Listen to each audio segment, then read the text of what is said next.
ಅವರು ತಮ್ಮ ತಾಲೂಕಿನ ಸಾವಿರಾರು ಜನರ ಸಮಸ್ಯೆಗಳನ್ನ ಆಲಿಸಿ ನ್ಯಾಯ ಕೊಡಿಸುತ್ತಿದ್ದವರು. ಆದ್ರೀಗ ಅವರಿಗೆ ಕೆಲ ಕಿರಾತಕರು ಹಲ್ಲೆ ಮಾಡಿ ದೌರ್ಜನ್ಯ ಎಸಗಿದ್ದಾರೆ.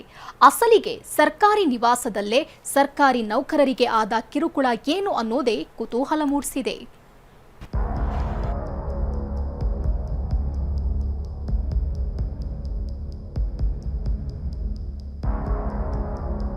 ಚನ್ನಪಟ್ಟಣದ ತಹಸೀಲ್ದಾರ್ಗೆ ಬೆತ್ತಲಾಗಿಸಿ ಹಲ್ಲೆ, 10 ಲಕ್ಷಕ್ಕೆ ಬೇಡಿಕೆ.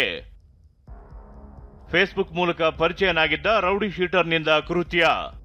ನಗು ಬೀರುತ್ತಿರುವ ಇವರು ಗಿರೀಶ್, ಬೆಂಗಳೂರು ದಕ್ಷಿಣ ಜಿಲ್ಲೆ ಚನ್ನಪಟ್ಟಣದ ತಹಸೀಲ್ದಾರ್. ನಿತ್ಯ ನೂರಾರು ಜನರ ಸಮಸ್ಯೆ ಆಲಿಸುತ್ತಿದ್ದವರೇ ದೌರ್ಜನ್ಯಕ್ಕೆ ಒಳಗಾಗಿದ್ದಾರೆ.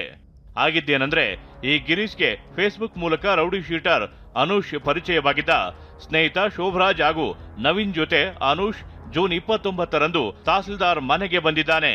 ಕುವೆಂಪು ನಗರದ ಸರ್ಕಾರಿ ವಸತಿ ಗೃಹಕ್ಕೆ ಸ್ನೇಹಿತರ ಜೊತೆ ಬಂದವರೇ ಎಣ್ಣೆ ಪಾರ್ಟಿ ಮಾಡಿದ್ದಾರೆ. ತಹಸೀಲ್ದಾರ್ ಗಿರೀಶ್ಗೂ ಮಧ್ಯದಲ್ಲಿ ಔಷಧ ಬೆರೆಸಿ ಪ್ರಜ್ಞೆ ತಪ್ಪಿಸಿದ್ರು. ಬಳಿಕ ಹಲ್ಲೆ ಮಾಡಿ ಬೆತ್ತಲಾಗಿಸಿ ವಿಡಿಯೋ ಮಾಡಿದ್ದಾರೆ.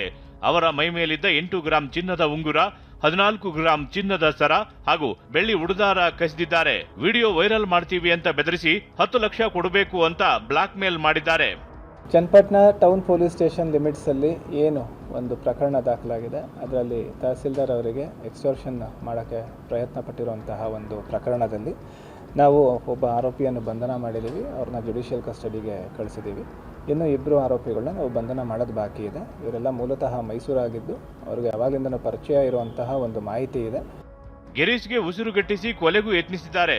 ಅಷ್ಟೇ ಅಲ್ಲದೆ ನನ್ನ ಸಾವಿಗೆ ನಾನೇ ಕಾರಣ ಎಂದು ಪತ್ರ ಬರೆಸಿಕೊಂಡು ಬಳಿಕ ಅದನ್ನು ಹರಿದು ಹಾಕಿದ್ದಾರೆ. ಈ ಬಗ್ಗೆ ಜುಲೈ 1ರಂದು ಚನ್ನಪಟ್ಟಣ ಪುರ ಪೊಲೀಸ್ ಠಾಣೆಯಲ್ಲಿ ದೂರು ದಾಖಲಾಗಿದ್ದು, ಪ್ರಮುಖ ಆರೋಪಿ ಅನುಷ್ನನ್ನ ಬಂಧಿಸಲಾಗಿದೆ. ತಹಸೀಲ್ದಾರ್ ಅವ್ರನ್ನ ಒಂದು ಇಂಟರ್ವ್ಯೂ ತೊಗೊಳ್ಬೇಕು ಅನ್ನೋ ಒಂದು ನೆಪ ಒಡ್ಡಿ ಅವರನ್ನು ಭೇಟಿ ಮಾಡಿ ನಂತರದಲ್ಲಿ ಈ ರೀತಿ ಎಕ್ಸ್ಟಾರ್ಷನ್ಗೆ ಇಳಿದಿರುವುದು ಮೇಲ್ನೋಟಕ್ಕೆ ನಮಗೆ ಸಾಬೀತಾಗಿರೋದ್ರಿಂದ ಒಬ್ಬ ಆರೋಪಿಯನ್ನು ನಾವು ಬಂಧನ ಮಾಡಿದ್ದೀವಿ. 2 ಪ್ರಕರಣಗಳಲ್ಲಿ ಭಾಗಿಯಾಗಿದ್ದಾನೆ ಅನ್ನೋದ್ರ ಬಗ್ಗೆ ನಮಗೆ ಮಾಹಿತಿ ಇದೆ. ಅವರಿಗೆ ಕ್ರಿಮಿನಲ್ ಹಿನ್ನೆಲೆ ಉಳ್ಳದು ನಮಗೆ ತಿಳಿದು ಬಂದಿದೆ. ಫರ್ದರ್ ಅದ್ರ ಬಗ್ಗೆ ನಾವು ಇನ್ನೂ ಎನ್ಕ್ವೈರಿ ಮಾಡ್ತಾ ಇದ್ದೀವಿ. ಇನ್ನು ಈ ಪ್ರಕರಣ ಹಲವು ಪ್ರಶ್ನೆಗಳನ್ನ ಹುಟ್ಟು ಹಾಕಿದೆ. ಸರ್ಕಾರಿ ವಸತಿ ಗೃಹಕ್ಕೆ ಮಧ್ಯರಾತ್ರಿ ರೌಡಿಗಳನ್ನ ಯಾಕೆ ಕರೆಸಿಕೊಂಡ್ರು? ಸರ್ಕಾರಿ ನಿವಾಸದಲ್ಲೇ ಮದ್ಯಪಾನಕ್ಕೆ ಅವಕಾಶ ನೀಡಿದ್ದೇಕೆ ಅನ್ನೋ ಪ್ರಶ್ನೆಗಳು ಮೂಡಿವೆ. ಆದ್ರೆ ಈ ಬಗ್ಗೆ ಪ್ರತಿಕ್ರಿಯಿಸೋಕೆ ತಹಸೀಲ್ದಾರ್ ಗಿರೀಶ್ ಬಿಎನ್ ಹಿಂದೇಟು ಹಾಕಿದ್ದಾರೆ. ತಲೆಮರೆಸಿಕೊಂಡಿರುವ ಮತ್ತಿಬ್ಬರಿಗಾಗಿ ಪೊಲೀಸರು ಬಲೆ ಬೀಸಿದ್ದಾರೆ. ತನಿಖೆ ಬಳಿಕವೇ ಸತ್ಯಾಂಶ ಹೊರಬರಬೇಕಿದೆ. ಪ್ರಶಾಂತ್ ಹುಲಿಕೆರೆ, TV9, ರಾಮನಗರ.